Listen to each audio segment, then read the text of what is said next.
Saya yakin anda selalu dah pernah dengar hibah takaful. Tapi anda tahu tak apa maksud hibah takaful tu sebenarnya? Takaful adalah satu manfaat pampasan dalam bentuk duit yang kita akan terima sekiranya berlaku kematian, kecacatan kekal, sakit kritikal, kan berlakunya musibah. Hibah pula adalah salah satu agihan harta dalam Islam.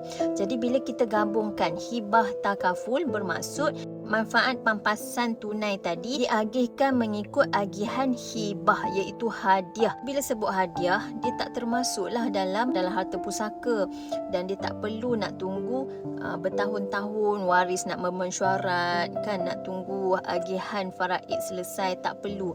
Sebab kita dah tentukan siap-siap masa hidup siapa penerima duit pampasan hibah ni. 1 juta ni siapa penerima? Isteri ke, suami ke, anak-anak ke, ibu atau ayah? Terpulang kita sendiri yang akan decide ketika hidup. Jadi bila berlaku kematian, 1 juta manfaat takaful akan dihibahkan kepada siapa penama yang kita letak. Tujuannya adalah sangat-sangat penting kita ambil sebab kita nak selesaikan hutang kita.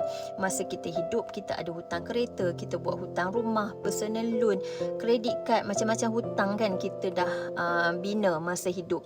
Semua hutang yang kita ada ni kita nak pastikan semuanya boleh selesai. Kita nak selesaikan dengan duit simpanan kita sendiri tak cukup, tak mampu kan? Takkan kita nak susahkan waris, dan waris pun tak mampu nak selesaikan hutang kita. Apa cara terbaik yang kita boleh buat? Allocatekanlah sikit duit kita mencarum dalam hibah takaful supaya bila kita meninggal, suami kita ataupun isteri kita akan dapat duit 1 juta ni, bolehlah dia gunakan untuk bantu selesaikan semua hutang yang kita ada. Ambillah lebih kan, ambil 1 juta tu, 1 juta ni sikit je sebenarnya.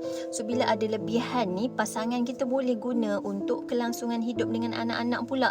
Anak-anak nak sekolah, barang sekolah, yuran sekolah, makan minum, semua tu perlukan duit yang sangat banyak. Jadi sebenarnya benda ni bukan benda yang ringan yang kita boleh lepas tangan. Banyak sangat tanggungjawab waris yang perlu waris laksanakan selepas kematian kita.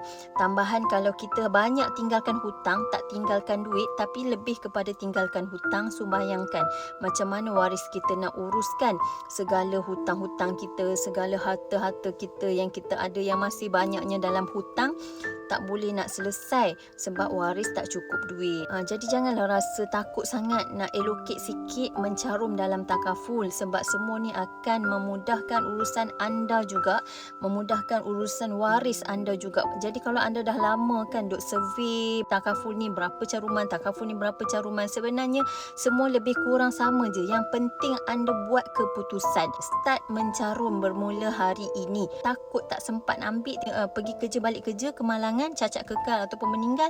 Jadi macam mana tu? Bukan sahaja menyusahkan waris, malah urusan kita sendiri di alam kubur sana tu pun tak selesai sebab kita meninggalkan hutang yang tak boleh diselesaikan. Jadi boleh WhatsApp Waida kalau anda nak tengok balik caruman anda. Mungkin anda pun tak pernah cek pun berapa caruman anda kan.